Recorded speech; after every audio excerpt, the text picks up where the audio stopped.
السلام علیکم اللہ یاری صاحب. علیکم السلام ورحمۃ اللہ. کیسے ہیں؟ خیریت سے میرے بھائی؟ جی الحمدللہ اللہ کا احسان کرم. آپ سنائیں کیسے ہیں؟ اللہ تعالیٰ کا بہت ہی احسان ہے. Thank you sir. کہاں سے کال سر فرمائے آپ قاری کے صاحب؟ جو کہاں سے کال فرمائے؟ میں پاکستان سے پاکستان کس جگہ سے؟ سرگودا. سرگودا. اللہ آپ کو عزت ہے. حکم کریں. اچھا اللہ یاری صاحب آپ کے جو واٹس ایپ گروپ آپ کے بنائے ہوئے ہیں جی اس کے اندر صحابہ کرام کی گستاخی کرتے ہیں, امی عائشہ کی گستاخی کرتے ہیں, اس کے بارے میں بات کرنی. تو اس واٹس ایپ گروپس کو میں نے نہیں بنایا, دوسروں نے بنایا. پہلی بات ہے, ٹھیک ہے نا. اور اس کے اوپر بھی لکھا ہے, ہر ایک میں ڈسکلیمر لکھا ہے کہ اللہ یاری اس کو ایڈمن نہیں کر, اس کے ایڈمن میں نہیں ہے. اللہ یاری اس پہ نظارت نہیں رکھتا. اور جو شخص گروپ میں کہتا ہے وہ خود اس کی ذمہ دار ہوتی ہے. ٹھیک ہے نا. اب اگر وہاں پہ کوئی غلط بات کر, وہاں پہ مجھے بھی گالی مل واٹس ایپ گروپوں میں جو میرے ہی نام پہ ہے مجھے بھی گالی دیتے ہوں. ٹھیک ہے نا. اس پہ میرا کوئی کنٹرول نہیں ہے. میں ان کا ریویو بھی نہیں کرتا کہ وہاں پہ کون کیا بول رہا ہے. واٹس ایپ گروپ میں تو ہر گروپ میں ہزار لوگ ہوتے ہیں, وہ کتنی باتیں کرتے ہیں. مجھے کیا معلوم وہ کیا کیا کہتے ہیں. جی سر بولیں. سر دیکھیں وہ یہ جو آپ کا واٹس ایپ گروپ ہے اسی ایڈمن نے مجھے ایڈ کیا, آپ سے رابطہ کروایا زوم کے ذریعے. اسی کے ایڈمن کے نام پہ یہ گروپ بنا ہوا ہے. لیکن گروپ کے اندر ٹھیک ہے نہیں, سر. واٹس ایپ گروپ میں نے عرض کیا نا, میں اس کا ذمہ دار نہیں ہوں. بھائی صاحب آپ جو ہے نا اس میں جو اس گروپ کا ایڈمن ہے اس سے آپ کہہ دیں, اس کو میسج کریں. میرا بھی میں یہاں پہ بھی کہتا ہوں گروپ واٹس ایپ گروپس کے جو ایڈمنز ہیں بھائی, وہاں پہ آپ ایک دوسرے کو گالی نہ دیں, کسی کی دل آزاری نہ کریں, وہاں پہ علمی گفتگو کریں. میرا یہی خواہش ہے ان سے. آپ وہ نہیں مانتے. میں وہ آپ کا بتاتے ہیں کہ اللہ یاری صاحب سے بات کریں, جو بھی مسئلہ ہے. وہ امی عائشہ کے بارے میں بات کرتے ہیں, سراسر گستاخی کرتے, پرسنل میں آ کے وہ گالی دیتے ہیں. اس گروپ کے اندر تو زیادہ اتنی نہیں باتیں کرتے, لیکن پرسنل میں آ کے کرتے ہیں. امی عائشہ کے بارے میں قرآن پاک نازل ہوا, ان المسلمین والمسلمات والمؤمنین والمؤمنات. قرآن پاک اس آیات پہ نازل ہوا ہے. جو گستاخی کرتا ہے وہ ایک بدبخت ہے. وہ کہتا ہے جو بھی آپ نے مسئلہ ہے آپ اللہ یاری صاحب سے بات کریں, آپ ان سے بات کریں. اس سے آپ خود بات کرو نا. آپ کہہ دیں, اس کو کہہ دیں کہ اللہ یاری نے بولا کہ اب آپ اسی سے بات کرو, اسی سے بات کرو. ٹھیک ہے نا. اب مجھے کیا معلوم وہ کیا کہتا ہے آدمی. میری چھوٹی سی ریکویسٹ یہ ہے کہ آپ کے جتنے بھی گروپ ہیں آپ کے نام کے, چلو ان سے آپ بھی اگر ایک مرتبہ رابطہ کر لیں تاکہ وہ ایسی فضول باتیں نہ کیا کرے, کیونکہ ہم نے پھر آپ کے بارے میں بری باتیں سوچنی کہ اللہ یاری صاحب کی یہ نمائندے ہیں, وہی باتیں. دیکھو بھائی, میں عائشہ کے متعلق آپ واٹس ایپ گروپ میں کیا چلتا ہے میں وہاں پہ کوئی گفتگو نہیں کرتا, لیکن میں آپ کے اپنے کتب سے دکھاتا ہوں کہ عائشہ, آپ کے اپنے کتب میں عائشہ کیا کرتی تھی, اس کا کیا کردار ہے, وہ آپ کو میں دکھا دیتا ہوں. دیکھو میرے بھائی, یہ کتاب سنن ابی داؤد, شعب دار الفکر صدقی الجمیل العطار نے اس کتاب کی تحقیق کی ہے. یہ کتاب سنہ 2005 میں چھپی ہے. یہ کتاب النکاح ہے, صفحہ نمبر 382 ہے. یہاں پر حدیث نمبر ہے 2061. اس میں یہ جملے ملاحظہ فرمائیے, کانت عائشہ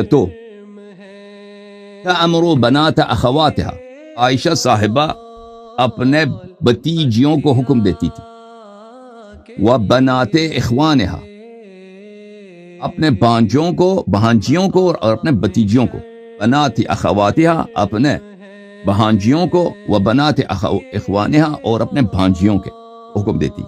ایرضعن من احبت عائشة ان يراها ويدخل عليها وان كان كبيرا 5 رضعات. عائشہ حکم دیتی تھی کہ جو شخص عائشہ سے ملاقات کرنے کے لیے آتا ہے, چاہے وہ کتنا ہی بڑا آدمی کیوں نہ ہو, کتنا عمر رسیدہ نہ ہو, یہ عائشہ کی بتیجیاں اور عائشہ کی بھانجیاں, ان کی ڈیوٹی یہ تھی کہ ان کو چاتی دے دیں, اپنی چاتی سے ان کو دودھ پلا دیں, تاکہ وہ عائشہ کے لیے محرم بن جائیں. رضا عائشہ کے لیے جب بتیجی کا وہ رضائی بیٹا بن گیا تو عائشہ کا بھی وہ کیا بتیجا زیادہ بن جاتا ہے, بتیجی زیادہ بن جاتا ہے. ٹھیک ہے نا. ثم يدخل علیہ, پھر وہ حضرات آتے تھے عائشہ کے پاس. اب یہ حدیث صحیح ہے یا نہیں ہے, یہ کتاب صحیح ہے سنن ابی داؤد, البانی صاحب کی, جلد نمبر 6, چھاپ کتاب غراس, کتاب چھپی ہے مؤسسۃ الغراز میں سنہ 2002 میں. ملاحظہ فرمائیے, یہ صفحہ نمبر ہے 301, وہی حدیث ہے. اگلے صفحے میں ملاحظہ کریں, کانت عائشہ, تو وہی بات کہ عائشہ کیا کرتی تھی, عائشہ اپنی بتیجیوں کو اور بانجیوں کو حکم دیتی تھی کہ مجھ سے جو ملاقاتی آتے ہیں پہلے ان کو محرم بناؤ. پہلے ان کو محرم بناؤ، رضائی محرم بناؤ، ان کو چھاتی سے 5 دفعہ دودھ دینا آپ نے. اچھا قلت اسنادہ صحیح محرم علی بنانے شرط. کا کیا مطلب ہے؟ رضائی بیٹا بنانا ہے نا ان کو دودھ دینا ہے تاکہ وہ بتیجی کا بیٹا بن جائے. بتیجی کا بیٹا بننے کا طریقہ یہ ہے کہ اس کو چھاتی دے 5 مرتبہ دودھ دے دے. اسناد صحیح علی شرط البخاری، یہ اس کی سند بشرط بخاری صحیح، وصححہ الحافظ، حافظ ابن حجر نے بھی اس کی تصحیح کی. ٹھیک ہے نا. اب مجھے بتاؤ، اب تو جو اگر شیعہ ایسی عورت کا جو اس طرح کا فتویٰ دیتی ہے بزرگ مردوں کو اپنی بتیجوں کے ساتھ ان کو چھاتی دلواتی ہے، ٹھیک ہے نا، اب اس کے متعلق شیعہ کیا، تم نے جو کہہ دیا نا جو تمہارے کتاب میں وہ یہ ہمارا عقیدہ ہے، ختم بات. یہ حدیث جو بشرط بخاری ہے یہی شیعوں کا عقیدہ ہے، ٹھیک ہے نا. یہ جو آپ حدیث بیان کر رہے ہیں نبی پاک صلی اللہ علیہ وسلم کی موجودگی میں، یہ حدیث نہیں نبی صلی اللہ علیہ وسلم کی موجودگی میں آپ کو دکھاتا ہوں. نبی صلی اللہ علیہ وسلم کی موجودگی میں جو تھا بالکل نہیں. نبی صلی اللہ علیہ وسلم کی موجودگی میں ایسی باتیں نہیں تھیں. نبی صلی اللہ علیہ وسلم ان باتوں سے بہت منع کرتے تھے. یہ نبی صلی اللہ علیہ وسلم کے بات ہے. ملاحظہ فرمائی، میں آپ کو دکھا دیتا ہوں. ان سے حدیث بیان پوچھنی آتی تھی، کوئی بھی مسئلہ مسائل نبی پاک صلی اللہ علیہ وسلم کے قریب ٹھیک ہے، وہ مسئلہ دیکھیں، پہلی بات یہ ہے کہ نبی صلی اللہ علیہ وسلم نے نہیں کہا تھا کہ کوئی میری بیوی سے جا کے مسئلہ پوچھے. اور پھر یہ کوئی ضروری تو نہیں کہ محرم ہو. محرم بننے کے بعد یہ کتاب ہے سنن الترمذی، چاپ دار الفکر، 2005 میں بیروت لبنان میں چھپی ہے. یہ صفحہ نمبر 352 ہے میرے بھائی، ملاحظہ کریں. ام سلمہ نے فرمایا قال رسول اللہ صلی اللہ علیہ وآلہ وسلم لا يحرم من الرضاعة الا ما فتق الامعاء ما في الثدي وكان قبل الفطام. رضاعت کسی کو محرم نہیں بناتا مگر یہ کہ اس سے بچے کا پیٹ اس دودھ سے بھر جائے اور قبل الفطام ہو، بچے کو دودھ سے نکالنے سے پہلے کا مسئلہ ہو، ٹھیک ہے نا. تو رسول اللہ صلی اللہ علیہ وسلم نے تو یہ بتایا کہ مردوں کا جو ہے وہ رضاع بنتا ہی نہیں. جامع الترمذی اردو ترجمے کے ساتھ، چاپ مکتبۃ العلم، جلد اول، ملاحظہ فرمائیے. رضاعت کی حرمت صرف 2 سال تک کی عمر سے ہی ثابت ہوتی ہے. ام سلمہ سے روایت ہے، اور سن لو بھائی، سن لو. رضاعت کی حرمت اس صورت میں ثابت ہوتی ہے کہ دودھ بچے کے آنتوں میں پہنچ کر غذا کے قائم مقام ہو اور یہ دودھ چڑانے سے پہلے یعنی دودھ پلانے کی مدت میں ہو. یہ حدیث حسن ہے، صحیح ہے. اس پر صحابہ اور اہل علم کا عمل ہے کہ رضاعت 2 سال کے اندر دودھ پینے سے ہی ثابت ہوتی ہے. جو 2 سال کے بعد دودھ پیے سے حرمت ثابت نہیں ہوتی. اچھا میں مزید آپ کو دکھاؤں. یہ کتاب ہے بخاری، یہ کتاب ہے بخاری، چاپ سعودی عرب، جلد نمبر 5، حافظ ستار الحماد کا ترجمہ ہے. ملاحظہ فرمائیے، اس میں اجازت دیں بھائی. 2 سال کے بعد رضاعت معتبر نہیں ہے. 2 سال کے بعد لقوله عز وجل، اس لیے کہ اللہ نے فرمایا حولین کاملین لمن اراد ان یتم الرضاعہ. اللہ نے قرآن میں فرمایا ہے پورے 2 سال کی مدت میں اس شخص کے لیے جو مدت کی رضاعت پوری کرنا چاہتا ہے. اچھا 2 سال کی مدت میں اللہ نے قرآن میں کہا کہ پوری مدت رضاعت 2 سال ہے. اچھا اس کے بعد جو حدیث ہے ملاحظہ فرمائیے. عائشہ کا کہنا ہے ان کے پاس نبی صلی اللہ علیہ وسلم ان کے پاس تشریف لائے تو عائشہ کے پاس ایک آدمی تھا. یہ دیکھ کر آپ کا چہرہ متغیر سا ہو گیا، گویا آپ نے اس کی موجودگی کو برا محسوس کیا.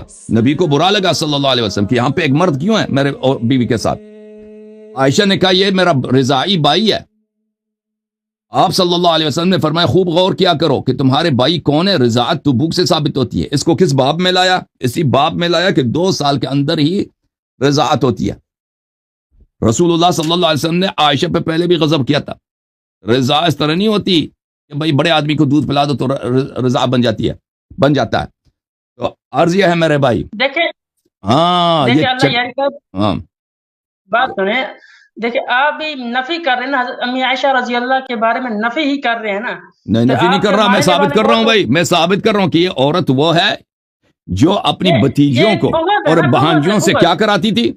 ہاں کیا بھائی بتاؤ، آپ خود بتاؤ. میں نے سن لی، ایک مرتبہ سن لی میں نے. میں کہتا ہوں میں ان کو نفی کرتا ہوں، میں نفی نہیں کرتا. میں کہتا ہوں نبی صلی اللہ علیہ وسلم کے منع کرنے کے باوجود یہ کام کرتی تھی. میری بات سن لیں، وہ تو پھر ان لوگوں کا قصور ہوگا، امی عائشہ کا تو قصور نہیں نا ہوگا، جو ایک بندہ ایک عورت کس سے مسئلہ پوچھنے آ جائے اس میں امی عائشہ کا تو قصور نہیں نا ہوگا. امی عائشہ کا کیا قصور نہیں ہے بھائی؟ میری بات سنیں. جب اس کا حکم یہی ہے کہ جو میرے پاس آنا چاہتا ہے پہلے ادھر جا کے 5 مرتبہ چاچی لے لے میری بانجی سے، میری بتیجی سے. وہ تو لوگ تو کریں گے نا، وہ تو شوق سے جائیں گے کہ ہم نے چاتی منہ میں رکھنا ہے. دیکھیں ایک منٹ عائشہ کا قصور نہیں ہے اس میں. ایک منٹ میری بات سنیں نا.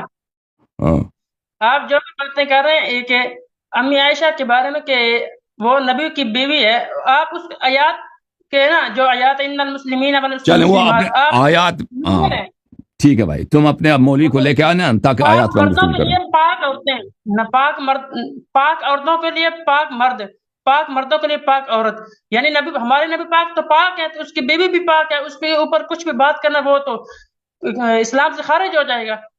یہ تو ایک بغض والی باتیں نکال کے، یعنی کہ کسی کی دشمنی ہو تو وہ اس کی نفی باتیں نکال ہی لیتا ہے نا. جو کسی کے ساتھ بغض ہوتا ہے وہ اس کی غلط باتیں نکال. ٹھیک ہے بھائی، آپ اپنے مولوی کو لے کے آئے نا بھائی صاحب، آپ اپنے مولوی صاحب کو لے کے آئے ہیں تاکہ ہم اس سے ان سے اس آیت کے متعلق گفتگو کریں. ٹھیک ہے نا؟ الطیبات للطیبین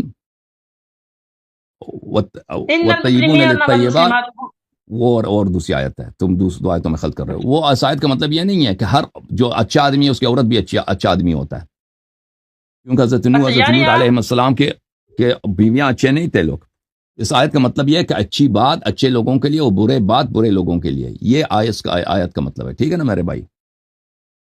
اچھا ان المسلمین، وہ اس آیات کو نہیں مانتے آپ؟ آیت تو پڑھو نا، المسلمین، اس میں کیا المسلمین والمسلمات؟ قرآن پاک کے 22 پارہ ان المسلمین والمسلمات والمؤمنین والمؤمنات والقانتین والقانتات والصادقین والصادقات. اس کا عائشہ سے کیا تعلق ہے؟ جس طرح عائشہ رضی اللہ کی سبحان لگایا تھا اس وہ عائشہ سے کیا تعلق ہے اس کا؟ دنیا قرآن مجید میں قانتہ عورتوں کی تعریف ہے، تو اس عائشہ سے کیا تعلق ہے اس کا؟ اس کا تعلق یہ ہے کہ حضرت عائشہ رضی اللہ کے اوپر بہتان لگایا گیا تھا نا، تو اس ٹائم یہ آیات نازل ہوئی تھی کہ پاک مردوں کے لیے پاک عورت. نہیں پاک بہتان لگایا گیا تھا نا، بہتان لگایا گیا تھا تو اچھی باتیں اچھی مردوں کے لیے اور بری باتیں بری مردوں کے لیے، اچھی باتیں اچھی عورتوں کے لیے، بری باتیں بری عورتوں کے لیے. آیت یہ ہے، اس طرح نہیں کہ اگر شوہر اچھا ہے تو اس کا بیوی بھی 100% اچھی ہوگی، اس طرح کوئی قاعدہ نہیں ہے اسلام میں اور نہ دنیا میں.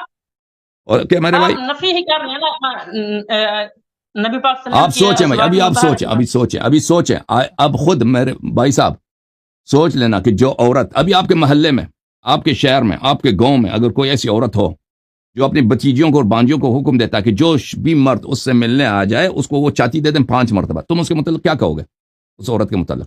یہ اللہ یاری صاحب بہت عام لوگوں کو آپ ان کی نسبت نہیں نہ لگائیں گے. وہ ایک عام آدمی اگر یہی کام کرے نا، اگر ایک عام آدمی یہی کام کرے اس کے متعلق کیا کہو گے؟ بہت ہی باتقوا ہے، بہت ہی طیبہ ہے، بہت ہی طیبہ باتقوا مسلمہ ہے، مومنہ ہے جی، یہی کہو گے؟ سب نوجوانوں کو اس کے گھر میں کیا ملتا ہے؟ دودھ ملتا ہے، اور جوان لڑکیوں کے چاچیوں سے، یہی کہو گے؟ بہت ہی مومنہ، ٹھیک ہے نا؟ آیات کو تو مان نہیں رہے آپ. Thank you sir.